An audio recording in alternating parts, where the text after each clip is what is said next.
வணக்கம் ஜவை Z from Javadupatti Pudur. அதாவது பாஜக எம்பி கார்ஜோல் அப்படிங்கிறவர் பெங்களூரில் பேட்டி கொடுத்துருக்கார். அதாவது இந்த ஒரு வாரமாகவே காங்கிரஸ் தலைவர் மல்லிகார்ஜுன கார்கே, மற்றபடி அவர் பையன் பிரியங்க் கார்கே ஆர்எஸ்எஸ் சும்மா தாட்டுன்னு தாட்டிட்டு இருக்கிறாங்க. இல்லாட்டி வேலைக்கு ஆகாது. இதை எதிர்த்து இவர் பேட்டி கொடுக்குறார். அது பெங்களூர்லேயே. இத்தனைக்கும் அவர் பாஜக எம்பி கார்ஜோல் என்ன சொல்றாருன்னா, ஆர்எஸ்எஸ் வேறு பாஜக வேற, புதுசா ஒரு சித்தாந்தத்தை உருவாக்குறார். இவர் ஏதோ புதுசா, ஒருவேளை இவர் எம்பி பாஜக எம்பி கார்ஜோலுங்க புதுசா சேர்ந்திருப்பாரு என்னன்னு தெரியல. பாஜக வேறு ஆர்எஸ்எஸ் வேற.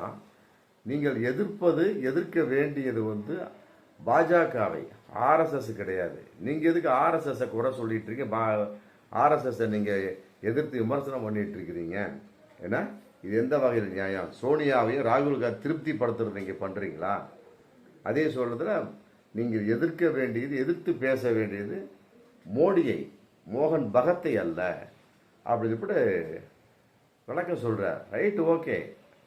அப்படியே அவர் சொல்ற நியாயம் இருந்தாலும், இத்தனைக்கு அவர் ஒரு பாஜக எம்பி கார்ஜோல். நல்லா புரிஞ்சுக்கணும். பாஜக வேறு, ஆர்எஸ்எஸ் வேறு. ஆமா, நீங்க ஆர்எஸ்எஸ் ஏன் குறை சொல்றீங்க, பாஜகவை நீங்க குறை சொல்லுங்க சொல்ற. Right, okay. அப்படி இருக்கக்கூடிய நீ பாஜக அப்படிங்கிறப்ப ஆர்எஸ்எஸ் தான் இதை கேள்வி கேட்க. நீ எதுக்கு கேட்கிற? பாஜகவில் இருந்துக்கிட்டு ஆர்எஸ்எஸ் பத்தி கேட்காதீங்கன்னு சொல்ற. அப்படிங்கிறப்ப பாஜகவுடைய நபர் ஆர்எஸ்எஸ்ல இருக்கிறாங்க அப்படிங்கிறது இதே ஒரு நல்ல அற்புதமான விஷயம் தான். உனக்கு எதுக்கு கோபம் வருது? நல்லா புரிஞ்சுக்கணும். நீ ஒரு ஆர்எஸ்எஸ் இருந்து கேட்டீங்கன்னா அதுல ஒரு நியாயம் இருக்கு. நீ ஒரு பாஜக தானே. அப்ப அவங்க கார்கே ஆர்எஸ்எஸ் பத்தி தான் பேசுறாங்க, பாஜக பத்தி. உனக்கு ஏன் கோபம் வருது? அப்புறம் சொல்லியிருக்கிறாரு, என்ன வீதியில் நடமாட முடியாது. இது மாதிரி எத்தனை மிரட்டல் அவங்க பார்த்துருப்பாங்க காங்கிரஸ். இதெல்லாம் ஏற்றுக்கொள்ள முடியாத விஷயம். ஆர்எஸ்எஸ் பத்தி பேசுறாங்களா, ஆர்எஸ்எஸ்காரன் கேட்கணும். பாஜகவை பத்தி பேசுறாங்கன்னா பாஜக தான் கேட்கணும். அதை பத்தி விட்டு போட்டு பாஜகவை பத்தி பேசல, அவங்க ஆர்எஸ்எஸ் பத்தி தான் கேட்கணும். நீ எதுக்கு பாஜக தட்டி கேட்கிற?